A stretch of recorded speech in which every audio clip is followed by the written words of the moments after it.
All right, John, we are back once again with our next system. And this is kind of where you shine much more than me because I'll be honest, as an American, I didn't know the Master System existed until the late 90s, maybe early 2000s. I was not aware of this thing whatsoever. It's like, wait, Sega had a console before the Genesis? That's usually the reaction, right? But a lot of people played the Game Gear, and Game Gear and Hmm. Master System share a lot of games in common. Master System does have exclusives, but they are very similar libraries, so I have a feeling that even if you didn't own one, you've probably played some of these games. I had a Game Gear growing up, but I literally only had 4 games. Three of which were Sonic games. So that's they're probably one of them will show up most likely in this list then. Without a doubt, without a doubt. So yeah, I've still not really gone back to it. I didn't really check it out during the virtual console days. Uh, I wouldn't mind it coming to the NSO to get some of those older games, but then I haven't also picked up like Fantasy Star as part of the Sega Ages collection. I know that has a lot of quality of life improvements That's a great to version. Yeah. what it does. I So there's a lot of good ones. There is one other exception, and I'll talk about that one a little bit later once we get through the top 10. But yeah, Yeah. I got to the Master System library a bit later on in life. I remember walking into my used game store, Cart Club at the time, and they had a section just full of those white checkerboarded boxes. They were everywhere. terrible boxes. But if you walk into like charity shops or used game stores, Master System just flooded UK shelves. Less commonly these days, but in like the early 2000s and late 90s, you'd see Master System everywhere in used game stores. I got towards the library when I got the power base converter for the Mega Drive, which is a little Mhm. adapter that you put into the cartridge slot that allows it to play Master System games. So technically, Oh, it was backwards compatible. Genesis was just an accessory machine. Yeah, It just it they was. wanted you to attach all the dongles to it. You Just can put a CD it's a at the bottom, monstrosity. 32X, power base converter. Oh no, Sonic and Knuckles before that, of course. Oh yeah, gotta And get Sonic and then Knuckles in there. some Master System game on the top, and that's your Knuckles Chaotix, just Knuckles on Knuckles on Knuckles. exactly. That's your Tower of Power. Yeah, perfect. But yeah, we are talking about the Master System. As for some stats before we get into this, obviously because I am much more American focused, and I try to get Europeans involved in this one. Still managed to get 70 votes across both Bluesky and YouTube, and there's a variety of 106 games. So not the exact amount of variety that other systems have had amongst the votes. Usually you can sort of expect double that, but I think it's just because of the lack of real knowledge of what Mhm. the Master System has. And I do feel bad about that, but I do feel like we got some pretty good ones in here. Yeah, I think the extent to what you know the library is going to differ from person to person, because Master System didn't just have cartridge games. It also had card-based games. That you can, there were two different slots. There was a cartridge slot and a Oh, card slot.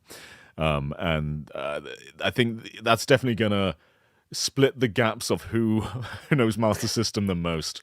'Cause the library does go pretty deep, but I imagine a lot of us played it through either Virtual Console or Game Gear for some of this. yeah, or some of those some of the old Sega collections Yeah. had a few Master System games in there. But yeah, so there's a variety. So let's start it off. John, what do you think number 10 is? I'm going to go off my own library, which isn't vast, but it's decent, and I'm going to say R-Type. There's a really good version of R-Type on the Master System. You are so close, Yeah? but not quite. Ah, Well, when I say so close, I mean R-Type was literally number 11. okay, all right. It missed it by 7 points. Oh, jeez. So it was really close. Uh-huh. So instead, number one, the game that beat R-Type, Asterix. Yeah, that's a Which very European pick. it is extremely European pick. That is, if I remember correctly, I only learned about Asterix because I took French in middle and high school, and they would show the comics. But I believe it's about this like guy. Is a Viking? Is Asterix Yeah. a Viking, or is he just a French guy? that My memories are it's- very loose. I'm pretty sure they're Vikings, yeah. Yeah, he fights the Romans, and he just has like this. He's super strong if he takes a potion or something like that. And he has this big doofy friend with him with really high pants. Yeah. It looks like it's just your typical run of the mill, not run of the mill, but your just typical platformer. That being said, it is vibrant and colorful, and it looks very pretty. Yeah, it's a very good game for sure. I wonder if Asterix being this high. I wonder if another certain platform mascot made it on. Because yeah, interesting. All right. Yeah, Asterix had several games, but the one to actually make it on the list was the original. Yeah. Because it looks like he also had Asterix and the Secret Mission and Asterix and the Great Rescue. Interesting. So, yeah. All right. Asterix, there it is. All right. Number 9. I'd be interested if this one made it higher than what I'm giving it credit for. But the original Shinobi? Wow. Number 9, Shinobi. Oh, okay. Yeah, good job. Wow. There's a few like Mega Drive adjacent games. Like people typically think Revenge of Shinobi or Shinobi 3 when they talk about this franchise. There are things like Golden Axe and Altered Beast that had Master System ports. But this, and they were terrible. But this one is like a really good one. Shinobi's like one of the must-haves for the system. I thought maybe it might get a bit higher than this, but no, 9's a decent place. Yeah, isn't this the one where you have the really weird bosses that are based off like aren't you fighting like Batman and Spider-Man in this one? My memory's so foggy with you fight Batman or Spider-Man. I remember this just being like a really solid side scroller. You can definitely see the stepping stones towards Revenge of Shinobi. Yeah, and there was some like first person shuriken parts in there as well. Like I think you're right.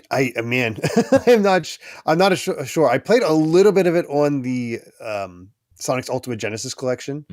But that's the extent. I've never really gone beyond that. Terry and Live Audience is saying that's Revenge of Shinobi where you're fighting. Oh, Batman. Revenge of Shinobi had all the weird ones. I think Shinobi 3 is usually raised up as like the best of the Shinobi series. Yeah. But that's for the Genesis. But hey, good on this. Amazingly, Shinobi only beat out Asterix by 2 points. That is surprising. Yeah. Oh, it was that close. Let's get to number 8. What was number 8, John? 3D Outrun. Was not 3D Outrun. Another arcade classic though, Fantasy Zone. Okay, yeah, there's a good version on Master System. Yeah, I've not played that version, but I have played Fantasy Zone, and it's a solid game. You go back and forth shooting these sort of motherships, dodging things, and then the points you get through those, you power up your ship for the next level. And it's one of those cute 'em ups. I almost feel like it definitely goes into the cute 'em up genre, just because it is so much more adorable than any other shooter than you'd expect, but it is just as hard as any of those. But I'm also not great at shooters. No, but this is a really fun one, and just something you can like return to over and over. Yeah, it's probably one that got a better iteration on the Mega Drive, but Master System still has a nice version of it. For sure. All right. Number 7. I know Sonic's going to be here somewhere. I don't know if it's too early to call out a Sonic game. I have a feeling both Chaos and Sonic 1 might be on here. I'm going to say that this one is Sonic Chaos. Man, you are nailing the Master System. Sonic Chaos at number 7. Damn, okay. Yeah, I think Sonic 1 is probably one held in a higher regard, but Chaos is a really cool game. Might have been put back into the consensus a bit with that 16-bit remake that came out last year. Oh, yeah. Yeah, I didn't play the 16-bit remake of that. I played the 16-bit remake of Triple Trouble, and that was fantastic. Sorry. I am thinking of Triple Trouble. You're right. But yeah, there is also a Chaos remake. Yeah. Okay. Yeah, I played Sonic Chaos off of the Game Gear. I've never played Sonic 1. I just played Sonic 2, which I could never get past a certain point because that game is so freaking hard, especially on Game Gear. And I ended up liking Sonic. Like with Master System and Game Gear ports, Game Gear has like intense screen crunch. and that's the version most people played. But on Master System, you get like a way zoomed out playing field. And that's the version they port. Why don't they port the better I don't versions? know, because like Sonic 2 on the Master System isn't like that hard. Like there's that first boss against Eggman where like you're in like a really tight area with those little projectiles popping along. You've got way more time to react on Master System. It's not difficult at all, really, but everyone's played the Game Gear one. Yeah, but that's why I enjoyed Sonic Chaos, because that was much more manageable, and I thought I liked what it did. I think Tails was playable in that one as well. That might be right. Yeah. My favorite of them was always Triple Trouble, though, but that's just how it goes. But Sonic Chaos is extremely solid, and I imagine probably knowing how it typically goes, it's probably better on the Master System. Like it's probably it is better on Master System. Yeah. And Sega, what are you doing? Release these games. Yeah, they are all original. Like you might think Chaos and Triple Trouble are the only original ones, but like 1 and 2 are completely different to Mega Drive as well. Nothing like the Genesis Mega Drive versions at all. So yeah, good on you, Sonic Chaos. And you are 50-50 right now, John. This is your best record yet. This hasn't happened before. You are showing your European roots, and you just know the Master System. Well, time to mess it up. Yep. Let's see if you mess it up with number 6. By the way, Sonic Chaos only beat Fantasy Zone, had 91 points above, and Shinobi was at 64.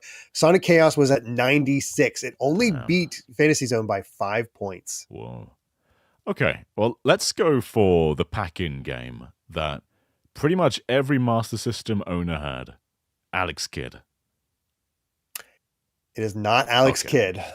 Number 6, Sonic the Hedgehog 2. I wasn't sure if this one was going to make it. I honestly did not think it was going to make it either. I thought its reputation would be just too poor thanks to the Game Gear version. Yeah.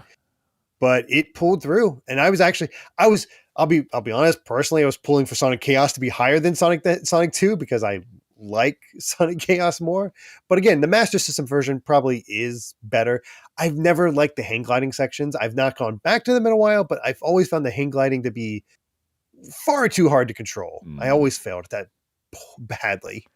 It is a cool game though. Like there's lots of different set pieces, like going in minecarts, the paragliders, lots of unique ideas in there. And yeah, I think if you play the Master System version, hopefully Sega allows the world to do that someday. I think there is a much better game in here than it's given credit for. Which is it's good to hear. I mean, if let's say Master System comes to the NSO and this is on there, I will absolutely play this version. Yeah, I think I need it for closure. Though you really need to find those Chaos Emeralds, or else Tails is dead. Yeah, he's just gone. He's in the sky now. Yeah, he's nothing but stardust. So bless that fox. Beating out Sonic Chaos by 11 points. Sonic 2 at number 6. Damn. But let's get to the top 5. John, what is number 5? I'm now doubting myself whether Alex Kidd has made it at all. Because I feel like he's such a milestone of the Master System, but I don't want to keep guessing it. So, Ease had a Master System version. Ease did have a Master System version. It did not make the top 10. Okay. It was tied for 21. Much higher up than I thought it would be. I thought it might make the top 10. Yeah. Yeah, I mean, I think people are more familiar with the TurboGrafx version of Ease over the Master System. I think that's probably the idea. But no, number 5, beating out Sonic 2 by 6 points. Castle of Illusion starring Mickey Mouse. That's another one where you think Mega Drive when you think that game. I haven't actually played the 8-bit version, but I'm pretty sure it's entirely different. I'm not. Yeah, I don't even think I realized there was a Castle of Illusion on the Master System. I thought that was just the Genesis, because I grew up with World of Illusion.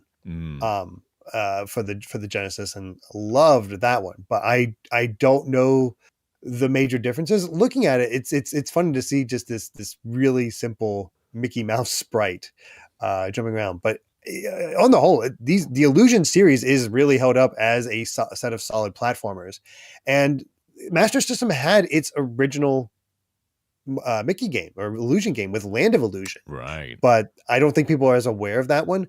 And that did land at number 18. But Okay. Yeah, number 5, it's a Castle really Illusion. interesting time where you have like these milestone 16-bit games, and they made an 8-bit version for a lot of them that few people know of. As I Yeah, said, like Altered Beast is like one of the most famous Mega Drive games. That is also Master System. It runs at like 5 frames per second, but it is there. it was terrible in Genesis. I can't imagine it being much better on Master System. So, oy. But I feel like I think it makes sense for Castle Illusion to make it here because I don't think it's going to make. I don't think Castle, maybe World will make it on the Genesis list, but that's the only way this thing's getting representation because the competition starts getting stronger Yeah. for sure.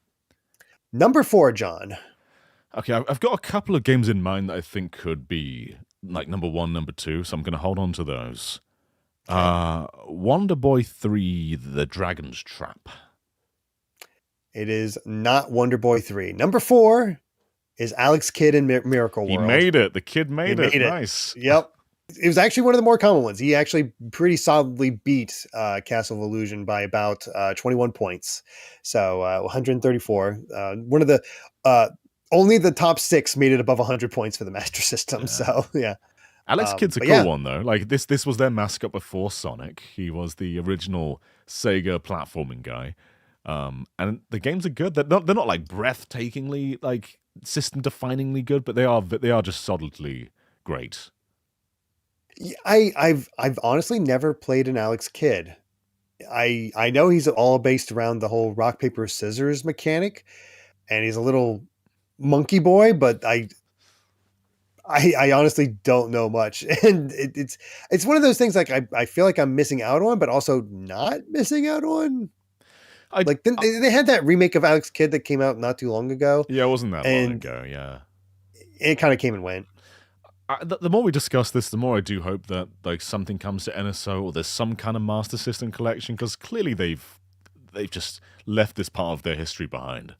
Mm-hmm. Yeah, Sega focuses so much on the Genesis because that's their best selling, but there are so many great games of for the Saturn and the Dreamcast and the Master System that people just did not get to experience. And I think the NSO would be a great way to solve that, at least for the Master System. Yeah, because you're looking at the virtual. This is the strength of the NSO over the virtual console. Like you see Alex Kidd is like, okay, that's cool that it's on there. I'm not buying it. I'm not going to spend my $5 on that because I don't want to risk not enjoying it. But if it's on NSO, sure, I'll give it a shot. Yeah, I think that makes a bit more sense. So yeah, but yeah, good on you, Alex Kidd. You made it into the top 5. All right, John, number 3.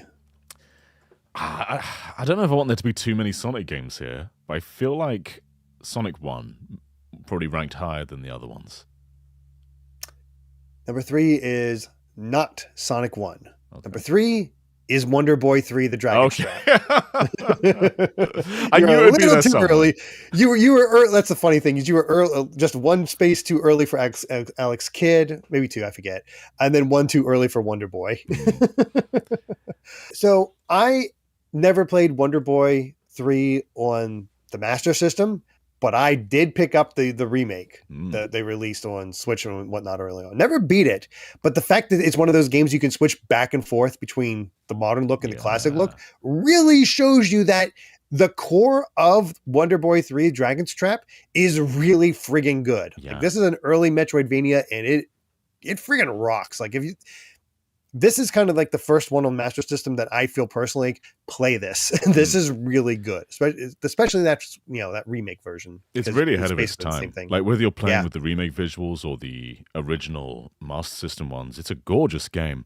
You didn't really get like Metroidvanias as such in the 8-bit era. Like we had Metroid, of course, but like combining them both, they are rare. Yeah. It's just super solid. Really beautiful game too for the hardware. It's one of those games that kind of puts Master System ahead of NES visually. I feel like there's few NES games that look quite as sharp as this one. Yeah, I'd agree. Every time I see screenshots of Master System games, like I have Alex Kidd screenshots up on here right now, where they're very colorful, but they also feel basic in a way. Like Yeah. they feel flatter for it. They don't have Whereas the Wonder texture. Boy is very shaded. Yeah, and that's cool to see. I was very happy to see this one do so well. Yeah. Just because I have that I actually have that fondness to it. I have that memory of it. Mm. The Wonder Boy series, from my understanding, is extremely confusing because apparently, in some ways, they're also related to the Adventure Island series. It is a confusing mess, but at least Dragon's Trap gets to stand out. But yeah, handily hit the top three. All got above 200 points. So Dragon's Trap hit 224. So like 90 points ahead of Alex Kidd. Interesting. But John, what was number two? So I feel like I know number one. I feel like number one is Phantasy Star, which leaves me at number two, where I'm less sure. Because I feel like Sonic has made another appearance here, but there's also a good version of Ghouls and Ghosts on Master System that might have taken it. So I'm going to not give more credit to Sonic. Let's say that this is Ghouls and Ghosts. It is not Ghouls and Ghosts. Ghouls and Ghosts did not put up a good showing. I'll put it that way.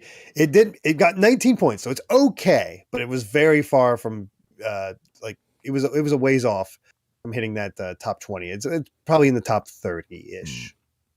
But yeah, so no Ghouls and Ghosts. Number two, once again, you're playing your hand too early. Phantasy Star. Oh, so something else took number one. Okay. Yeah. Phantasy Star at number two with 265, and I don't have an experience with the original Phantasy Star. Like I said, I never picked up the Sega Ages version. I know it's one of those I think it's your standard RPG on the overworld, but you go into a dungeon, it's first person, and that always is like you got to make your own maps, and it's very of its time. Yeah, but I also heard it's also very. I've heard from people that Phantasy Star is ahead of its time. Like it's so advanced compared to most RPGs of that era, at least on systems. And I mean, I look at some of the clips here, and I see an image, and it's like, holy crap, that is so detailed. Like you're looking at the battle screen, and it is shockingly like well done sprites. And I think that's where it feels advanced. It's like, good God, they really go all out with this. And yeah, you mentioned the Sega Ages version earlier. That one just maps it out for you in real time. So that is the version to play today. But there's a real charm of playing that original one and just making your own route as you go. Like I know that sounds old now, but I think there is still a lot of charm to doing that. Yeah, that very much that pen and paper type thing. It was like, all right, we're gonna just map this out, where we're going, how we're like what we're finding. Back when you were more willing to do that sort of thing. I really thought this would take number one though. I think this is like the most famous Master System game, I'd say. Yeah, I thought so too. I thought it would put in I thought it was sort of a lock in, but it's one of those things, and it did do quite well over Dragon's Trap. It beat it by about 41 points. But the one that beat Phantasy Sonic Star 1, beat it by 20 points. It's Sonic 1. Sonic 1. And I don't want to sound dismissive. It's a good game. It is a good game. I thought Phantasy Star would take it, but this is a really good game.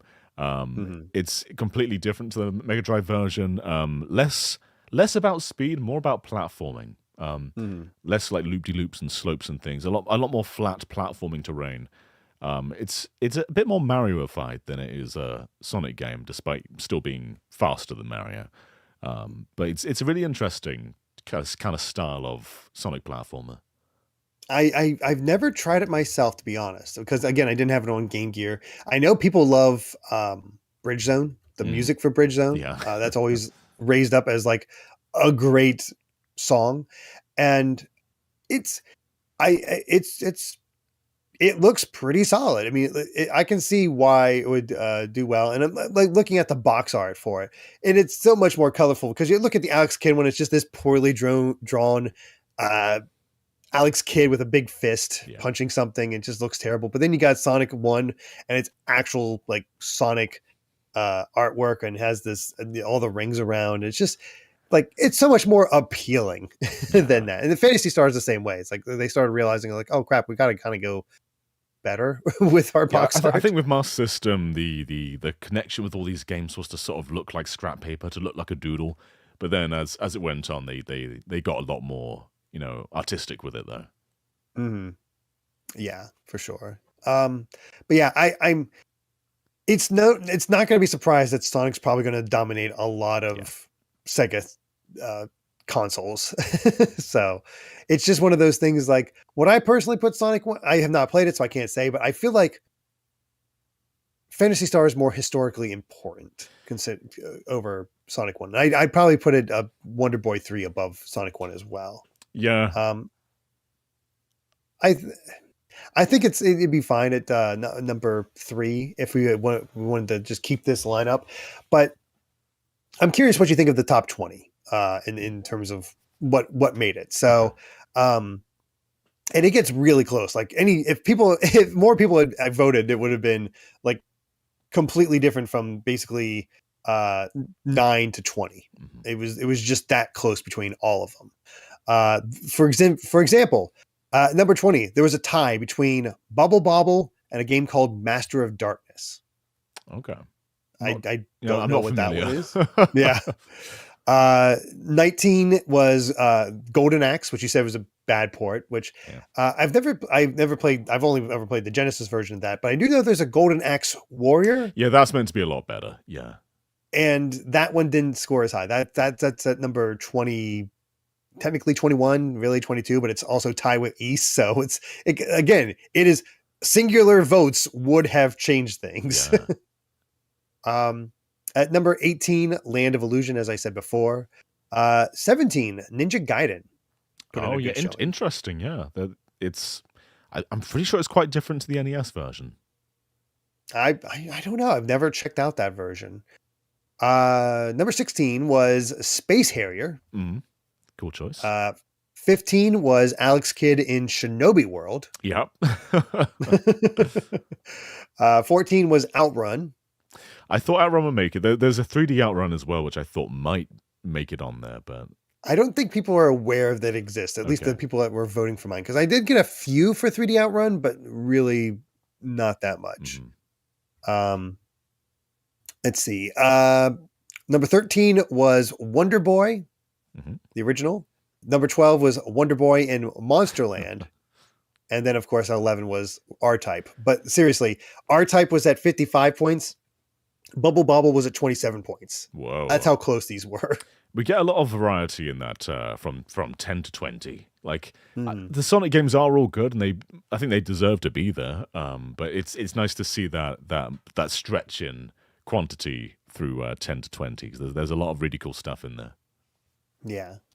It's a shame they don't get to make the final list, but that's just how it is. I mean, again, when deciding what the best game is, it does come down to a popularity vote, because nobody can play all of the games. And how do you quantifiably do this? So it does come down to popularity a lot of times. But